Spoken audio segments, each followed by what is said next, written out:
Egaa micciirinaa akkana yoo tahe mirqaanuma kiyya barruu barreessitan sagaleen haasahe isa haa milkeessu mootichi ol tahe.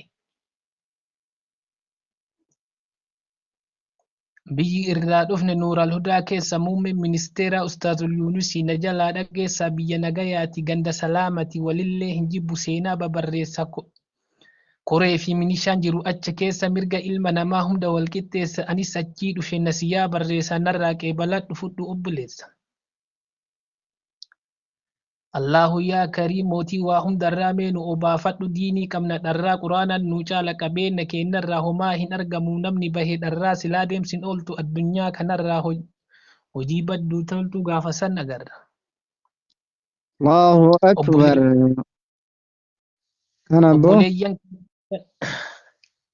Obboleeyyan kiyya dhuftan akka baarii walitti nu hidhe ka shahaadaa daarii wal jaalalan dhiifnu hanga deemnu tarii jaannata ol duudu teenna hawwiin barii isin haa milkeessu rabbiin keenna gaariin tanaa jabeeffadhu ka jaannataa daariin wal jabeessi tolchi akka ulul azmi seenaa jara sanaa hin dubbadhaa bori. Allahu yaa Kariim malikul qudduusii hojii munaafiqaa nurraa balbadeessi biyyoo teennarratti mee nagaya buusii uummata nagayaa akkam nagaa jirtu natti taatan suusi. Allahu yaa Kariim malikul qudduusii hojii munaafiqaa nurraa barbadeessi biyyoo teennarratti mee nagaya buusii uummata nagayaa akkam nagaa jirtu natti taatan suusii tolchii qayyabadhu quraanuma kuusii munaafin dhikaatee sin godhatin kaasii isa siif hin tolle bilookin balleessi quraanuma rabbi harfiisi sirreessi rabbitti amanii jiraadhu sireesi. Assalaamu alaikum uummata salaamaa narraa qeebaladhaa waa isinii dhaama akkanaan hin jenne maal odeessa jaamaan diiniin kenna tokko quraanaan nu waama shayxaan illu gaama jara biraa bade hayaanni namoomaa abaaranii jiru rasuulli alamaa irraa maganfadhaa hin tahi naaguma. Yaa Rabbi sallimnaa min azaabi naarii cinqaa waa hundarraa ati nu baraarii laaftu nu nyaachisi hin barbaannu taarii jiraachuu barbaanna jiruu teenna gaarii yaa Rabbi mannaanu haliimul qahhaari.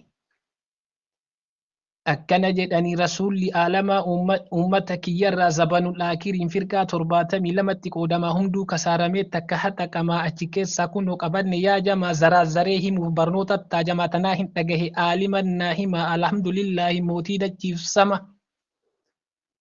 Inni akka kiyyaa jiraattan as keessaa barnoota birachuun dirqama obboleessaa munaafin ibadee ofiisi balleessaa dukkana qabriillee sitti golgoleessaa jiruu zalaalamiin si jalaa ajeessaa ofii karaa badee sitti fafakkeessaa aalimatti dheessi jiraadhu obboleessaa zabana gabaabduu as gubbaarra teessa. Akkana naan jedhe sheeyni na barsiisu alassunnaa jamaa jedhee nagarsiisu daandii kulafoota irra ol na baasu qabadhu naan jedhe kun isin kasaasu daandii rabbii irraa nama hin daddaayisu naan jedhe ammallee waan na gammachiisu jara liyyiin faarsee umariin arrabsu irraa maganfadhu jarri sun sin baasu. Jara kotteen duudaa addunyaan faalame isa kam abaaree kamiin arrabsamee jara kotteen duudaa addunyaan faalame isa kam abaaree kamiin arrabsamee jarri silaa tokko hadiisan nu hume jara millaa tokko waliin hataqame jarri sun afranuu walumaan faarfame jaannata keessattis jiruu lakkaa'ame mootii dachiif samii guddaa ka faarfame eega nabiin deeman jaran nu kaayame jara akkanaa kana maaltu abaarame.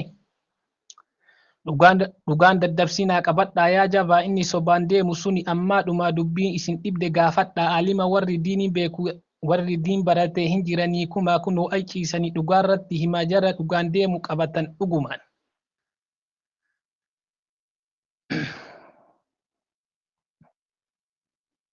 Dachaan isaa kuma galata barsiisaa rabbii ofii jedhee diinidha barsiisaa karaa azaabarraa jaannata agarsiisaa amshiirii ilaahilleen gaaf tokko sikiisa. Amshiir ilaahilleen gaaf tokko sikiisa har'aa miti boru guddaadha mindaansa. Har'aa miti boru guddaadha mindaansa fuuldura ilaahii isaa nagaan ciisa yaa quraana rabbii guddaadha mindaansa nama siin qajeele boru nagaan ciisa.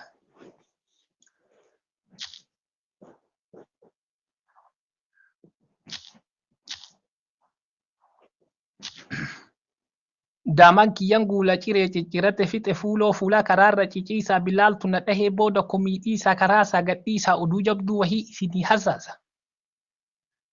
Oduuciitii wahiin isinii hasaasa bilbila halkanii lafaa nama kaasa'ee sagalee isii garaa nama raasa'a wantin jedhummoo sittin ta'in kaasaa eeggadhu obboleessoo namarraa si baasa. Icciitii halkanii osoo gattarreesse waan Maammadoo surree isaa keessa baase quraan Somaaliyaa dhaabbatu fakkeesse faaxee waan nu goote hin fixu barreessee chaayinatu qaroomee hatamtamaan dafee qabattoo nu baase silaa qullaa biyya keessa gannu baase. Maammadoo maaluma maal qabattee teessaa osoma ittantu baate surree keessaa lakkisii dhaabbadhu janaan jedhan quraan si fakkeessa jarri hin laafanii albuuda sooratu dachiif samii keessaa ani kanan jenne seenatu barreessa. Badaa waa rakkanne gangalataa bulaa kaballaan afuufti osoo bira gahe irra dhaabdee dullaa dubbiin laaftuu miti gaafa bira gahe lakkisa dubbiin laaftuu miti gaafa bira gahe Maammad dubbiin laaftuu miti gaafa bira gahe lakkisaa Maammadoo koota rafee bullaa irree jabeeffanna maaliif quufna dulla. Isin jara kenna soorata baay'eedhaan rabbi isin faahe dhangaa mi'aan qabne isin bira kaahe beeqan meeqan hafne achitti wal gahe yaadaaf rafeen bulu namni achi gahe hojii kee argadhu kalaalaan hin quufne simannu akaaye.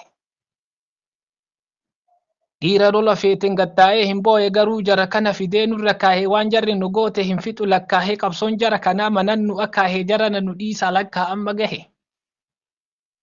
Maal kanamaa oofa'anuu akaayame gabaabduu wahiitiin mogolee dhahame garuu itti beeka tooftaa jara kanaa ogeessan naa hime.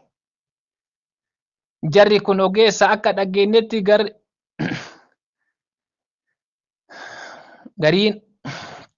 Jarri kun ogeessa akka dhageenyetti gariin lola hamaan lafaa si balleessaa isa akkasiisan rabbi sirraa qabu aamin jedhi dafii onnee tantee keessaa tasa si qajeelee lafaa si balleessaa garuu si qajeelan jaannata addunyaa jedhanii dhageessa. Dhaamsa baay'ee wayiin isinii barreesse ergaa koo hubadhu si bira yoo geesse garuu dhiifama kaatasa yoon balleesse ijoollummaan qaba kanaafan barreesse. Jabaadhaa ikwaanii zulmii irra fagaadhaa daandii rabbii kennaa walumaan eeggadhaa yoo maaliyyuu ta'e rabbuma abdadhaa bakka geessan mara dhugama dubbadhaa faarsitoota gandaa irraallee fagaadha.